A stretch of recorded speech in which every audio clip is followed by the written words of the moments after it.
কে বলা হয়েছে যে তারা আমাদের পরামর্শদাতা কোম্পানি, সুতরাং তাদেরকেও সহযোগিতা করতে হবে, এই কথাটা বলেছেন। পিকেকে সরিয়ে দেওয়া হচ্ছে, এখন নতুন টিম এসেছেন, তারা দেখছে।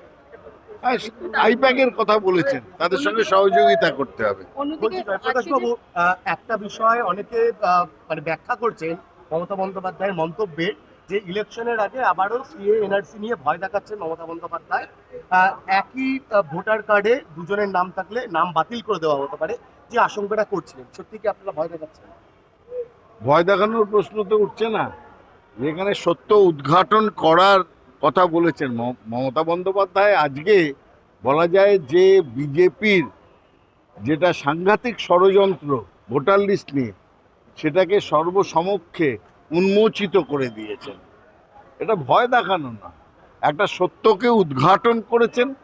গণতন্ত্র হত্যার যে পরিকল্পনা, ভারতবর্ষের ভোটার লিস্টের যে এতদিন বা ইলেকশন কমিশনেরও এতদিন যে একটা আলাদা সম্মান ছিল, স্যাংটিটি ছিল, সেটাকে মোদী সরকার যেভাবে পদদলিত করছে এবং ষড়যন্ত্র করছে বিপক্ষ দলের প্রতি, যে রাজ্যে তাদের শাসন ক্ষমতা নেই তাদের প্রতি, সেই একটা দূরভিসন দিকে তিনি উন্মোচিত করেছেন।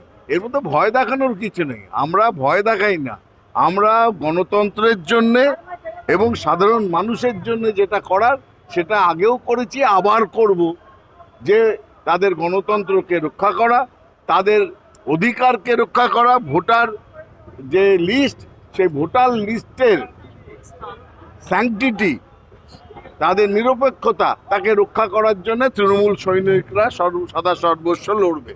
এতে ভয় পাওয়ার যদি হয়, বিজেপি ভয় পাবে সেটা আমরা জানি, কিন্তু এটা ভয় দেখানোর জন্য নয়, এটা সত্য প্রতিষ্ঠা করার জন্য। আপনাদের বিরোধীরা এরকমও বলছেন, আদতে তৃণমূল কংগ্রেস বৃহত্তর হিন্দু ঐক্য থেকে ভয় পেয়েছে, সেই কারণেই কেন্দ্রীয় সরকার কোন পুজোয় কদিন ছুটি দেয় আর রাজ্য সরকার কোন পুজোয় কদিন ছুটি দেয়, সেই তুলনা টেনে আনতে হচ্ছে।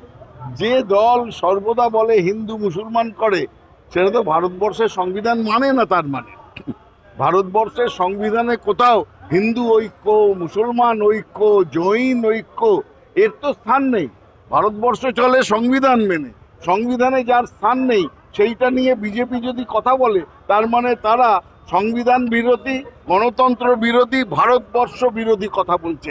এবং বিজেপি কিন্তু সেইটাই করছে আজকে। তারা ভারতবর্ষের যে ঐক্য রূপ সেটা মানতে চায় না, সংবিধানকে মানতে চায় না, এটাই সব থেকে বড় দুঃখের। জেপিসি ওয়াকআপ